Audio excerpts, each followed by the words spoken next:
Fizzbangs in Splatfest Turf War matches from spawning onto the map and from splatting opponents. In the first minute of the game, you get 1 Fizzbang every time you respawn or get a splat. In the second minute, you get 2, and in the third minute, you get 3, up to a maximum of 7. They trail behind you like clams and clamblets and are thrown with the same button as clams are. Thanks to data miner Ash Binary, we know that they deal 30 damage at any point in the explosion radius. I find it most useful to think of them physically like suction bombs, because they stick to the place you throw them rather than rolling like a splat bomb once the fuses started ticking, and they have a very large blast radius, significantly larger than a Clash Blaster's indirect radius, again according to Ash.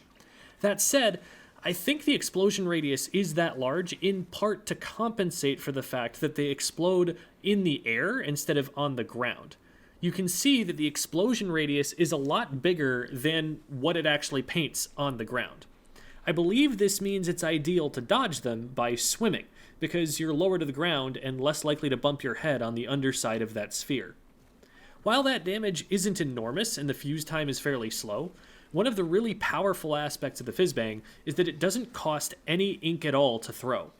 You know how a tri-strike weapon with a lethal bomb can throw a bomb, then get an ink tank refill by popping strikes, throw 3 strikes, and then throw another bomb? Well, now they can also throw like 6 Fizzbangs in addition to all that, and just be a bomb rush that takes up half the map without ever dropping down into squid form for ink. This dramatically increases the amount of time that a weapon like that can discourage the enemy team from advancing, which may lead to some really annoying lockouts and choke points becoming an even bigger factor in the game than they already are, at least in coordinated play. This also changes the game balance considerably in that it adds a lot more chip damage to the game, meaning that weapons that combo off that chip damage become much stronger. For example, every Fizzbang hit gives the Vanilla Slosher or the Splatana Stamper a potential one-shot. I might as well slosh in the general direction of friendly Fizzbangs that are about to go off, just in case. It can make damage more reliable on something like a Tri-Stringer and add damage to Super Chumps to make them more threatening, which is nice for weapons that haven't received kits with combo potential that they'd like. Also, perhaps the most positive aspect of the whole weapon, Snipe Rider doesn't combo with it on a full health target. They basically gave everyone lower-powered Bomb Rush that charges from fighting. Something we can carry over from earlier games with Bomb Rushes is that they're great sources of burst paint.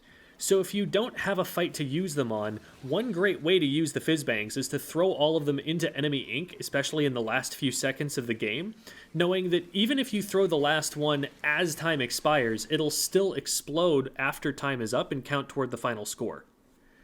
It's important not to overestimate a Fizzbang's stopping power. 30 damage is a deterrent and a poking tool, but if someone's going to commit to rushing at you, you'd better start doing damage to them quickly, because it won't take long for them to do more than 30 damage to you. Bomb Rush players from previous titles will remember the importance of being ready to move their finger back to the ZR button in the middle of the special if they were getting in trouble. It's the same deal here. I worry about how this might get used once strong players really get a feel for it. As a novelty, it gives us some new tactics to think about and changes the way we play our weapons, so as far as gimmicks go, it's one of the more interesting ones in my opinion. The thing is, this seems to be a permanent addition to Splatfests, and if it ends up being less fun at a competitive level than playing Turf War normally, it's going to make Splatfests that much more skippable for me. Hopefully the devs are willing to revamp it quickly if it becomes oppressive, because there are only so many Splatfests, and taking a long time to make balance changes around them means that if people don't like the mechanic, they're stuck with it for a pretty long time. For now though, playing solo casually, I haven't found them to be too problematic. Maybe a bit visually distracting, given how much you already have to keep track of, and it'll take some... Freaking car alarm. This happened at the same time last night, too.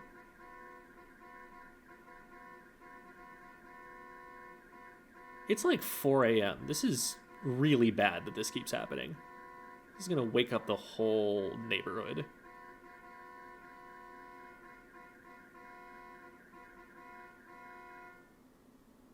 Okay, there we go. For now, though, playing solo casually, I haven't found them to be too problematic.